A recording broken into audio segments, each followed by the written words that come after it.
Yeah, Jake, the big important distinction, the Biden crime family, as they were named, earned that title. The president lied about his involvement in the business dealings, all of that. The evidence just piled up. And by the way, at the same time, the evidence of his diminished mental capacity, subject to your book, of course, I wish it had been published a year earlier. That's Speaker Mike Johnson turning CNN host Jake Tapper's pathetic comeback tour into an autopsy of media hypocrisy on live television. Welcome to Nerk News. I'm Nerkish, and it looks like CNN's credibility crisis has a name, and it's Jake Tapper. Because when Speaker Johnson calmly embarrassed him for trying to profit from a scandal he helped create, Tapper had no answers, just spin, driving one more nail in the coffin of legacy media. Here's Johnson pulling the rug out from Tapper for pretending that he and his network are on the moral high ground. You oversaw, as Speaker, a congressional investigation into President Biden's ties to his son Hunter's questionable business dealings to enrich him. You seem to think it was your responsibility to look into this sort of thing then.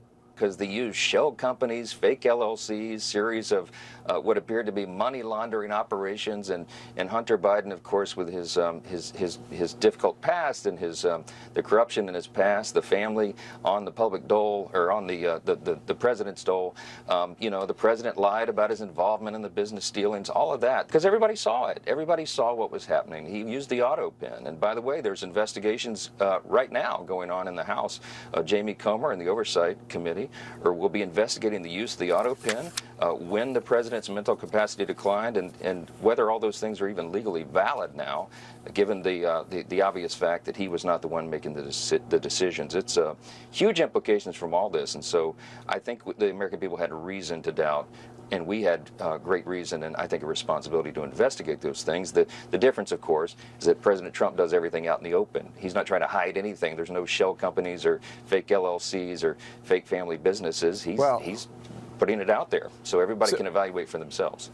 On the book, I wish the more than 200 people that talked to me and Alex Thompson, my co-author, after Election Day, I sure wish that they had talked to us a year ago. I agree with you on that. You know, the Tapper scandal really is a funeral for whatever was left of legacy media's credibility. Tapper spent years ignoring the Biden family's $240 million in flagged transactions, 20-plus shell companies, and Hunter's $83,000 a month Burisma gig, but suddenly he's outraged over a meme coin dinner. I mean, Johnson called it out plain and simple. Why did over 200 sources wait until after the election to admit Biden was in mental decline? I mean, these people didn't just miss the story, they suppressed it, then tried to cash in. It's basically journalistic malpractice wrapped in self-righteous branding. Legacy media is collapsing, and Tapper's fall is just the loudest crack so far. Here he is trying to salvage what's left of his career after being called out by Piers Morgan. But Jake, in your case, do you feel that you owe the American people an apology for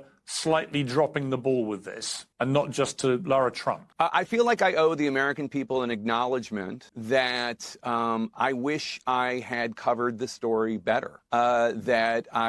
Knowing what we know now, and looking back on that interview, which I feel tremendous humility about, she was right and I was wrong. I did not see in the moments he was having, I did not see that as cognitive decline. She did.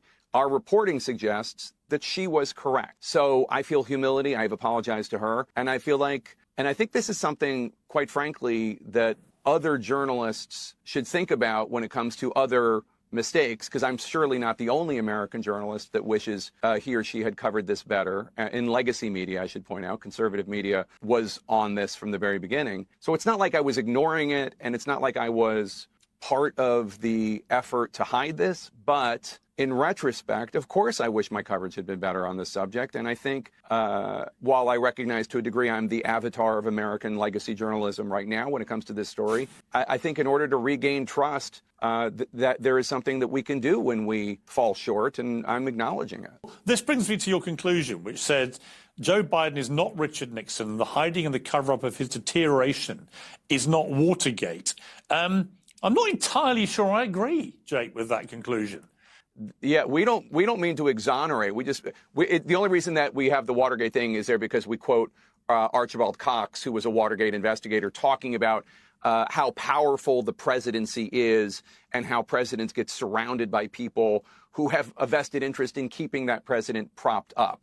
So that's the only reason we invoke Watergate, is just to make... I mean, this is apparently what passes for humility in legacy media. You know, Tapper didn't apologize to his viewers or the country. He just said conservatives were right and then acted like it was no big deal because his PR firm told him to say he felt humbled. He claims he didn't see the signs, but never stops to ask himself why. It's easy to just blame the White House, but he and people like him were either so ideologically captured that they blindly believed whatever they were told, or they were lying and complicit in the cover-up. Both are pretty bad, but based on how Tapper had no issue demonizing anyone who told the truth, I'm going to assume it's the latter. I mean, think about the chilling effect that has on whistleblowers or insiders who want to speak up in the future, which is funny because the media loves whining about chilling effects when it suits their agenda. But when they do it, it's fine because it's under the guise of journalistic standards and fact-checking. And now Tapper's pretending like it's all just hindsight. And if you need any more evidence of just how insincere Tapper's whole act is, just look at how differently he treated Mike Johnson when he believed Trump wasn't going to win the election. Kamala Harris has used language saying he's so dangerous to the country. I mean, I've had colleagues in the House say he must be eliminated. He must be extinguished. He's literally talking about this stuff is over the top. You know, against Democrats. I mean, he's literally talking. No, he's not. No, yes, he is. No, he's not, Jake. No, he's not. No, he's talking about using the National Guard and the military to keep the peace in our streets. In the summer of 2020, that my Democrat colleagues call the summer of love, it was crazy. It was mayhem. And look, Trump is talking about restoring law and order. And I'm telling you, you can mock it. People in the media can mock it. But that resonates with the American people. They are sick of being afraid on the streets of their cities.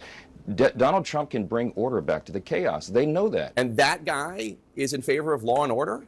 Yes, President Trump had and kept law and order. When he says at the campaign rallies that except on we January didn't 6th. have hot wars around the globe during his administration. No, look, he's right. Russia did not invade Ukraine under his watch. Israel was not attacked viciously by Iran and its proxies because they were afraid to do so under that commander-in-chief, under President Trump. They're not afraid right now. Our allies are nervous. Our enemies are empowered because they see an opportunity. The only person that they fear less, our enemies abroad, the only person they fear less than Joe Biden is Kamala Harris. At the end of the day, when you go into the ballot box, I would just encourage everybody, ask yourself quietly, are you comfortable with Kamala Harris being the commander-in-chief of the U.S. Armed Forces at the most dangerous moment since World War II? She could not handle that. Our enemies would have an opportunity there, and people think about those things, and that's why they're going to vote for Donald Trump. It's like that's why he's going to win and be reelected president. Answering questions from a completely different interviewer, but Speaker Johnson, I appreciate. You know, it's amazing how smug Tapper was when he thought Kamala Harris was a lock for 2024. He barely hid the condescension when talking to Speaker Johnson. Like the media bubble he lives in had already declared the outcome, and he was taking a victory lap. I mean, this is what happens when you spend too much time in green rooms and echo chambers. They lie to each other so much they actually start believing it. And now that Johnson's still standing and Trump's gaining steam, Tapper's playing cleanup and having pathetic struggle sessions on air because it was all a performance and it's falling apart. But let me know what you think. Do you think Jake Tapper is genuinely sorry and humbled by his coverage of Joe Biden? Let me know in the comments, and if you enjoyed this video, please give it a like and subscribe to the channel. That stuff really does help us out. Until then, this has been Nerk News. Thanks for watching. Bye.